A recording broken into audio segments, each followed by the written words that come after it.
Homero é o que a sociedade moderna mais precisa hoje em dia, só que o que ele tem de ouro ali, que vai mudar e salvar nossas vidas, quase ninguém tá olhando. Mas aqui nesse vídeo eu vou te mostrar esse ouro que o próprio Platão, Sócrates e grandes filósofos negaram, e mesmo quem hoje em dia está falando sobre isso, ainda não está vendo, que é como que Homero pode salvar a tua vida. Essa aqui é a segunda parte de um vídeo onde eu falo sobre a viagem que Pitágoras, o pai da matemática, do Teorema de Pitágoras, atravessou o rio Estige, foi no submundo dos mortos, visitou Hades e lá encontrou Homero e Hesíodo sendo açoitados e mutilados por cobras num sofrimento eterno, porque, de acordo com Pitágoras, pelo que eles falaram sobre os deuses. E não só Pitágoras, como Xenofanes, Heráclito, Sócrates, Platão, todos eles e muitos outros tinham uma versão gigantesca a Homero, e no outro vídeo eu explico por que e qual que é o fundamento desse ódio todo, mas hoje eu vou entrar com mais detalhe o que eles não perceberam que faz toda a diferença. Então se tu ainda não viu a primeira parte, acho que vai fazer mais sentido tu ver ela primeiro, clica aqui em algum lugar para ver a parte 1 e depois volta para cá. Caraca, tô cheio de carvão aqui ainda. Comecei a preparar o fogo lá no jardim para a família e ficou um pouco de carvão aqui. Mas vamos lá então que o fogo me espera, e a gente precisa resolver isso aqui com a coisa mais importante que o Homero trouxe e quase ninguém tá vendo. Se tu não me conhece, eu sou Adriano Hadi e eu sou um mentor de mitopoética e desenvolvimento do masculino, mas não só especificamente os homens, mas do masculino que mora dentro de todos nós. Faço isso através do resgate de mitos antigos, da filosofia, do estoicismo e principalmente de ferramentas para a gente conseguir se organizar internamente, saber qual é o nosso papel e viver com mais retidão e com mais leveza nesse mundo caótico moderno.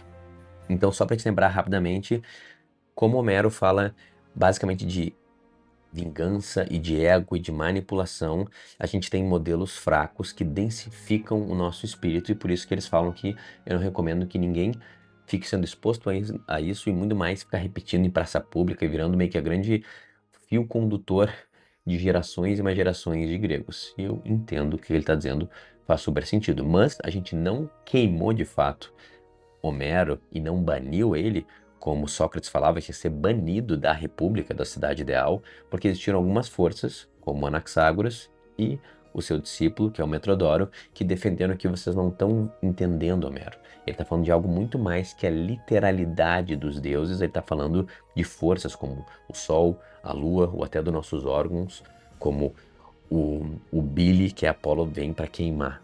E daí quando tu começa a olhar num ponto de vista mais semiótico e simbólico, tudo aquilo fica em xeque.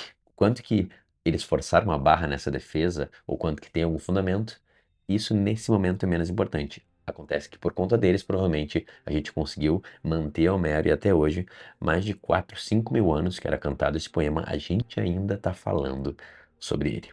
Hoje eu vou te falar por que a gente está no momento de reviver Homero, e é um fenômeno global, e o que isso revela sobre o que a nossa sociedade está mais carente e precisando hoje. Só que mais importante, como que isso se encaixa na sua vida e na tua jornada, e porque na tua jornada individual, talvez o que você mais precise também é de Homero, se você souber como entender, interpretar e tirar valor daquilo.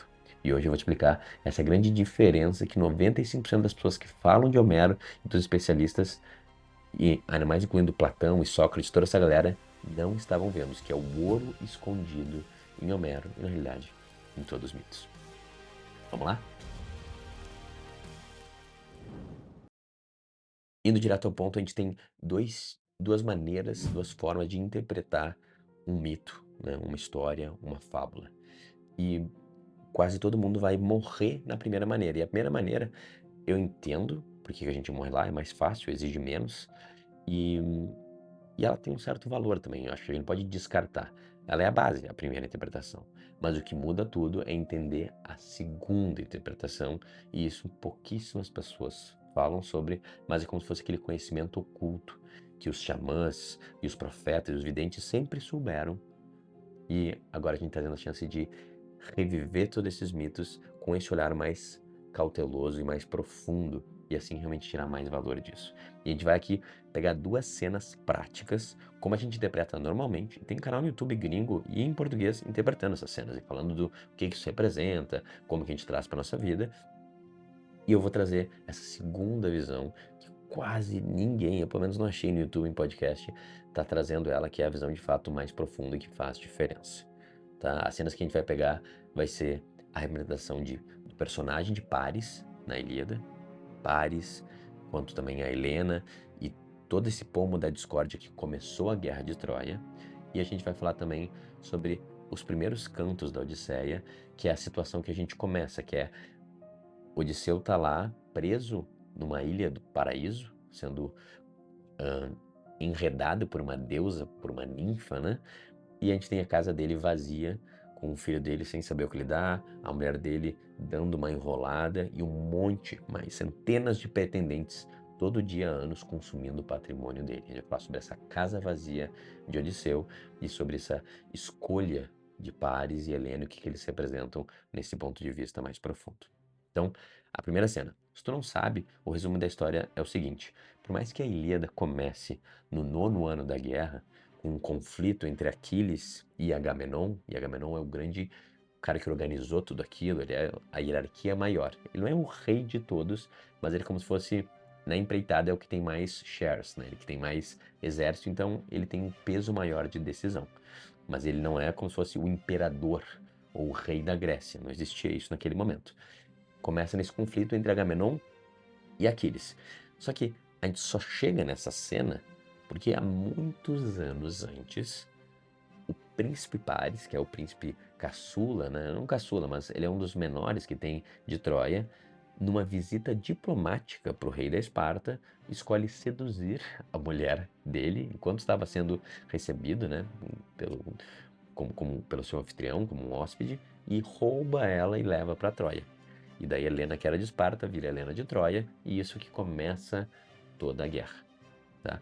Antes disso, alguns anos antes, quando ele ainda é um jovenzinho, sendo um pastor, ele recebe o pomo da discórdia. O pomo da discórdia é no meio de um casamento muito importante entre Peleu e Tétis, que são o pai mortal, e a deusa, que são os pais de Aquiles. Nesse casamento tá todos os deuses lá, porque é um casamento realmente de uma deusa.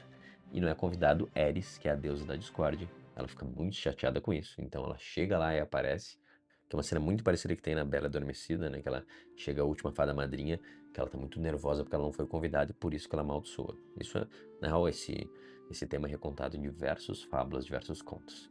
Ela chega lá chateada e joga uma maçã dourada escrito para a mais bela. E daí todo mundo se olha e ficam 3 deuses claramente muito nervosas que elas se sentem a mais bela. Entre elas são Hera, que é a rainha, mãe de Zeus, Afrodite, que é a deusa da beleza, né? Eu botaria mais fé nela, e Atena, que é a deusa da estratégia, da astúcia e da inteligência. Mas todas elas são deusas muito belas. Assim que cai a maçã, elas olham lá pro papai lá, de Hera é o irmão, né? Olham para Zeus, e Zeus fala: eu não tenho nada a ver com isso, mas tem um pastorzinho lá que é bom de olho, ele avaliou outras coisas bem, passa para ele essa bola. Então chega lá Hermes, que é um enviado dos deuses, chega ele com as 3 deuses e dá para ele a maçã e fala: você vai julgar qual das 3 é a mais bela. Olha que pepino que ele se encontrou, tadinho, né? E ele fala: não, não, obrigado. Não, não, mas você tem que. Você não tem escolha. Só que, em vez de ele só olhar e escolher, cada deusa meio que sopra no ouvido dele e promete coisas específicas. Afrodite vai prometer que ele poder ter o amor da mulher mais bela de todos, se escolher ela. Atena vai prometer que ele vai ser um grande general, que nunca vai cair em batalha, vai vencer muitas batalhas. E Hera promete para ele muito poder. Ele tem um domínio sobre um reino gigantesco. Então a gente tem mais ou menos poder, força e amor. E a gente já sabe, ele escolhe amor. Teoricamente ele mostra para ela um pouco da mulher mais bela e ele fala: meu Deus, eu preciso dessa mulher. Então, foi selado o destino naquele momento. Quando ele escolhe Afrodite, ele agora tem esse direito, esse poder de poder pegar a mulher mais bela e ser dele. Por isso, quando ele vai lá, ele encontra, ele vê que é ela, ele se apaixona por ela, movido por Afrodite, e daí ele sequestra ela e toda a guerra começa. Muito bem.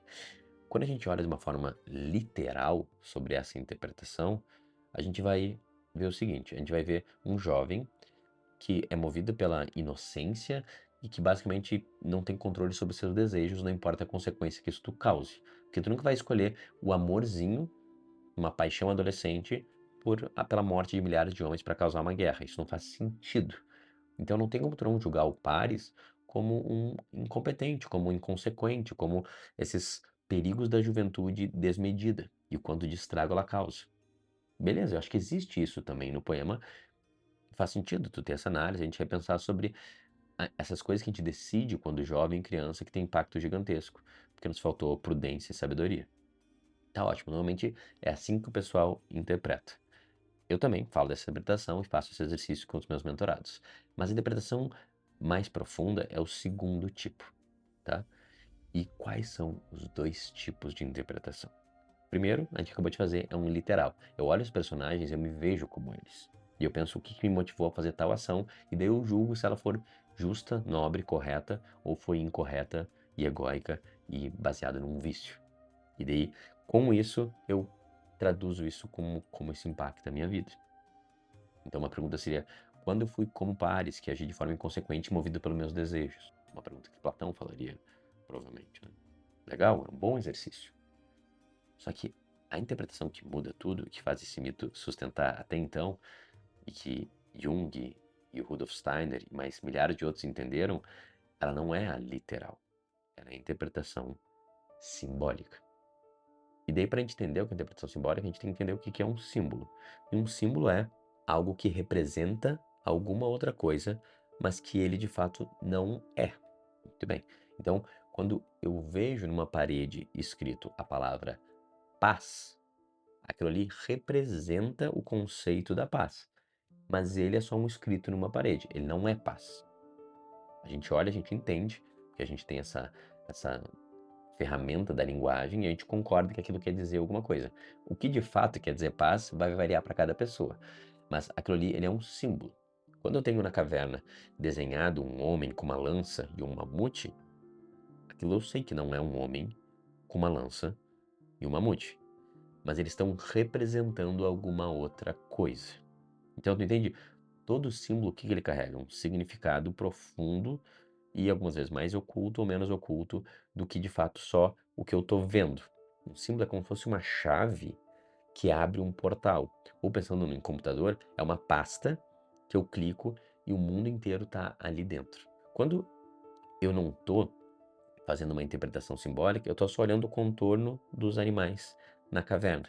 Estou só olhando o nome da pasta e a corzinha da pasta dentro do programa. É como se dentro da metáfora da caverna de Platão, eu estou sentado olhando a projeção das coisas, achando que a projeção são as coisas em si.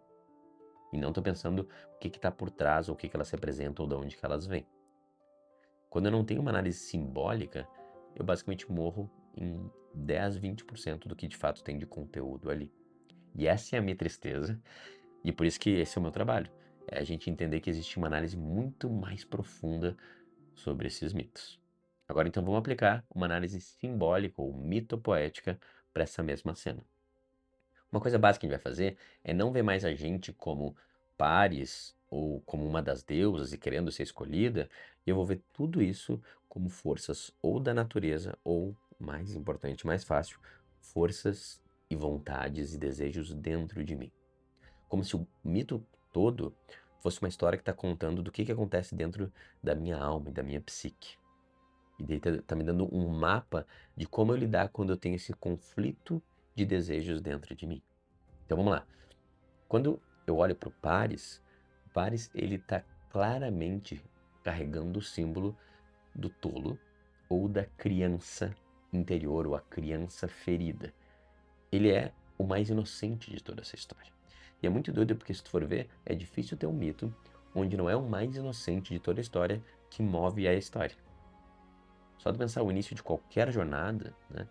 Pensa tipo no início do Rei Arthur, em volta da Excalibur, pensa no Luke Skywalker também, o quão bobinho é o Luke querendo, quero me unir à Aliança Rebelde, não tem a mínima ideia de nada, por não saber que ele gera um movimento. Então, se a gente traz esse conceito simbólico, e é como Jung descreveria, eu preciso ter esse lado meu infantil, inocente, curioso, que não sabe nada, para gerar movimentos dentro de mim na direção da evolução e da individuação. Se a gente traz isso para Nietzsche, a gente pensa sobre as 3 etapas que Zaratustra nos explica da evolução espiritual. A primeira vai ser o camelo, basicamente eu só carrego as coisas que me mandam e eu obedeço, eu busco pertencer e ser aceito. A segunda vai ser o leão, não carrego mais nada, faço só o que eu quiser, com o ego fortalecido. E a terceira vai ser a criança, que faz as coisas por encantamento, por curiosidade e por amor. Que de novo é como Jesus nos convida para viver. Ele fala várias vezes que as crianças, que a elas está reservado o reino dos céus. Outra ideia é que os últimos serão os primeiros. Essa inversão que é na inocência e na pureza que o mundo se move. Então, agora tu começa a olhar Paris com outros olhos. É o nosso lado quase mais autêntico e mais corajoso, que por ausência de todas essas confusões e pressões, só faz o que chama no seu coração. Legal, já tá melhor a visão que eu tenho do Paris. Agora, o dilema dele. O dilema dele não é mais sobre ele não tá sendo responsável, escolhendo construir um império, ou querendo ser seguro, sendo o melhor general, e ele escolhe só o sexo e é movido pelo desejo. Não, não. Agora eu tenho que ver que tem momentos na minha vida que eu vou querer sempre ficar realmente com mais poder, outros eu vou querer ficar mais seguro. Mas no final das contas, para que serve essa experiência aqui? É para eu ter um forte cada vez maior e maior dinheiro e ter maior poder e só viver uma vida segura? Ou eu vim aqui para experienciar o presente de Deus? Eu vim aqui para experienciar o amor. Para que serve a vida? A vida serve para amar e serve para o amor, é isso que move tudo. Então, a nossa criança interior, o nosso tolo, o Pares, ele nos lembra disso, que às vezes não parece, mas existem coisas nesse mundo que a gente ama. E é isso que vale todo o resto. Nem que um sacrifício enorme aconteça ou uma guerra, que nem Jesus se sacrificou por amor. Tu entende? Não é buscando segurança ou poder. Na real, é entregando completamente a segurança e o poder e movendo por amor. E é isso que Paris faz. Então a pergunta agora começa a ser: onde na minha vida eu não estou tendo coragem, Paris, e escolhendo o que de fato eu amo, porque eu estou buscando a comodidade, a segurança e a estabilidade? Viu como muda? Como esse mito mexe com a gente? Agora vamos para outra que é a mais importante ainda e a mais recente, que é a segunda parte dessa história, que é a Odisseia. A Odisseia ela se passa depois que a Guerra de Troia acabou. Teve o cavalo, foi queimado. O cavalo foi uma ideia de Odisseu, né? Ou aqui a gente chama de Ulisses. Eu escolho o nome original, que é Odisseu. Odisseu tá onde? Já acabou a Guerra de Troia, faz 7 anos.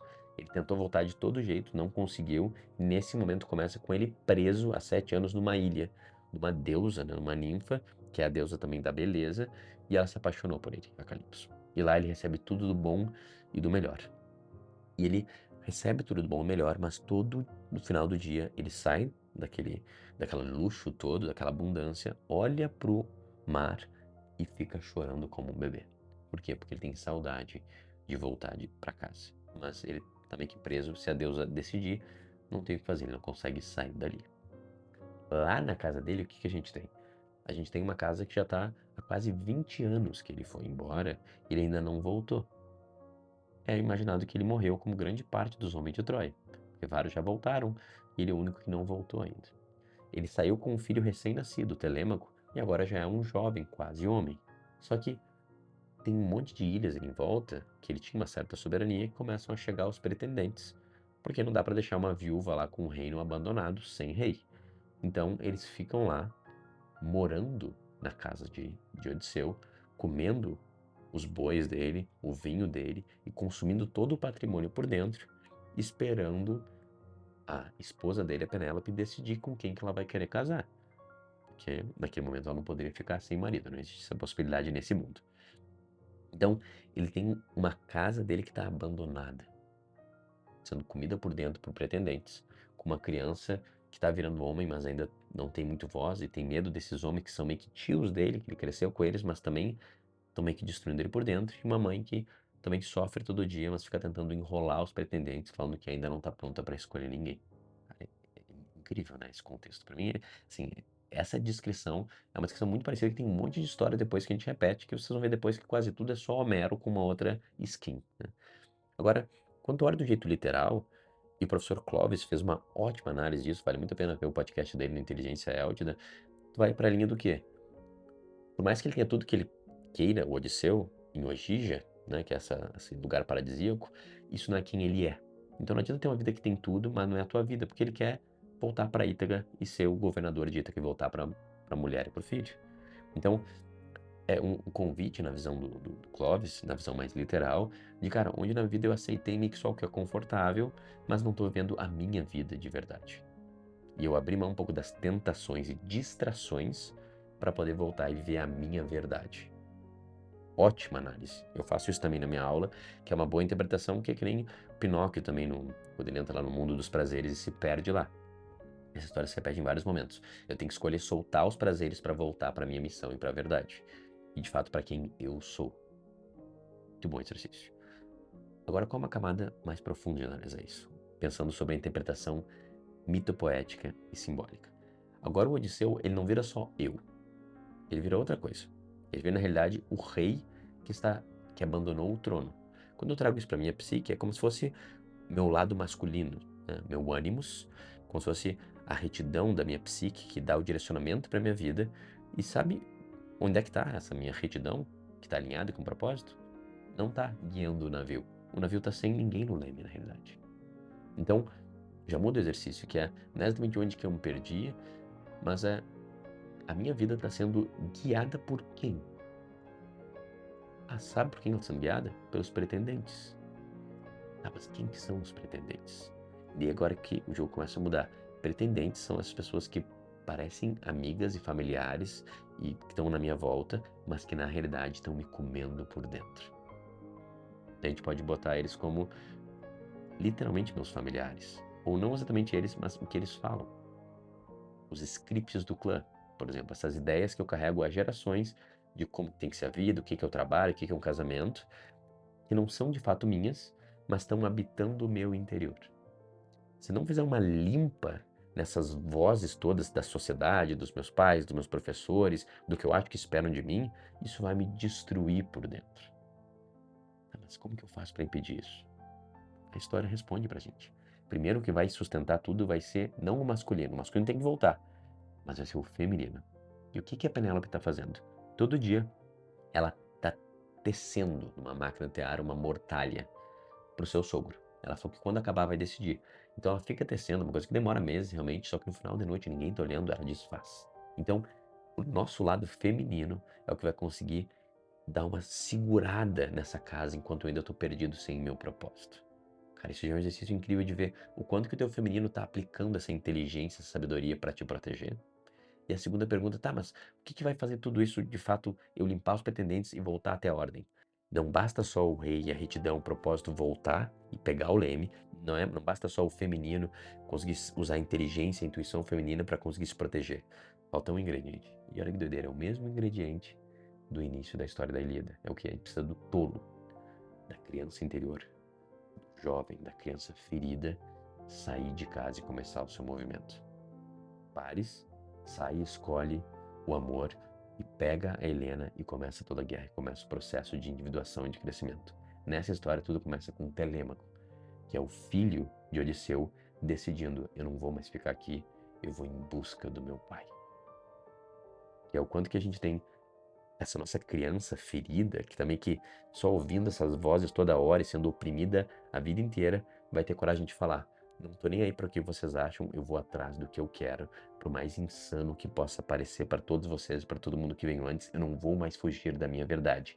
E dessa forma, eu sendo movido pela minha criança interior e eu trazendo o meu rei de volta, os dois juntos se encontram para restabelecer a ordem. Sobre isso que é a Odisseia. Mas tu não vai ouvir mais ninguém falando essa frase ou desse jeito, como eu acabei de falar. Por quê? Porque a quase todo mundo falta acervo simbólico, mitopoético e aprender a ver o mundo desse jeito.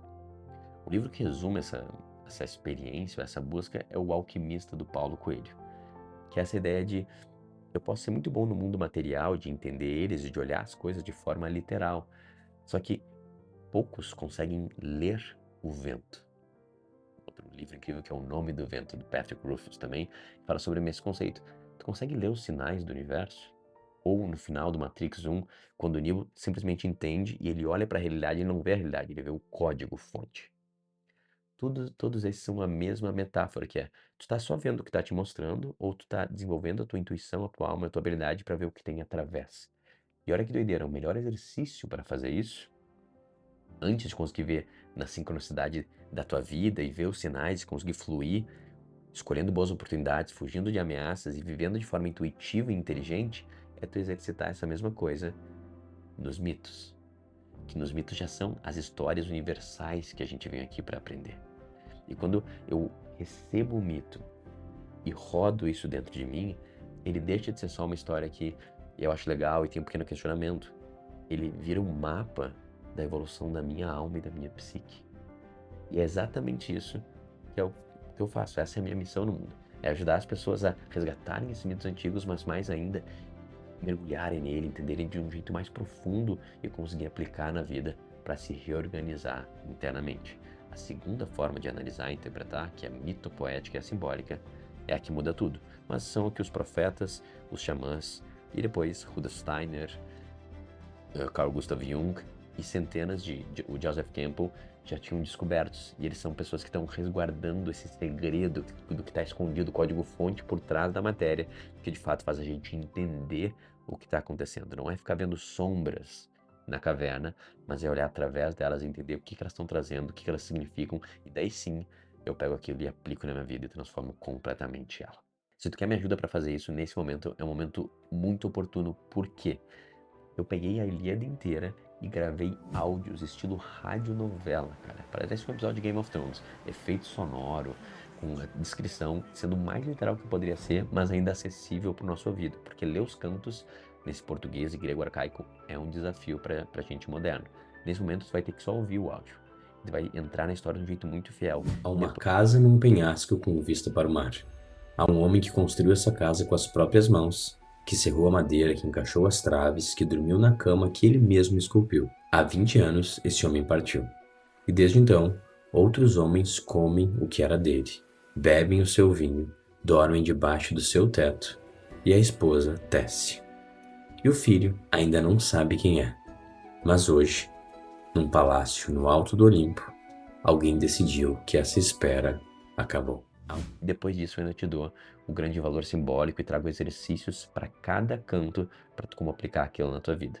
A Ilíada já está entregue e nesse momento eu estou chegando na metade da Odisseia. E por isso eu estou vendendo os dois numa pré-venda, ridículo valor, para tu mergulhar nesses mitos de um jeito mais fiel e fazer a parte que importa, que é 80% do conteúdo, que é tirar o valor simbólico com esses exercícios e esses questionamentos que eu te dou mastigado dentro desse meu curso. Então, se tu sente que o que está faltando na tua vida é um pouco mais de densidade simbólica, de mapa interno, cara, a resposta já foi dada há 5.000 anos e ela está em Homero. Mas eu vou te dar um mapa para tu conseguir entender Homero e aplicar ele na tua vida. Aproveita nesse momento que a gente está com essa mega promoção e clica ali para adquirir. E um último convite que eu quero fazer, que eu me dei conta depois que eu tinha gravado o vídeo, que eu quero te deixar com acesso a esse conteúdo sem ter que se comprometer com ele. Então, por tempo limitado, o que a gente vai fazer?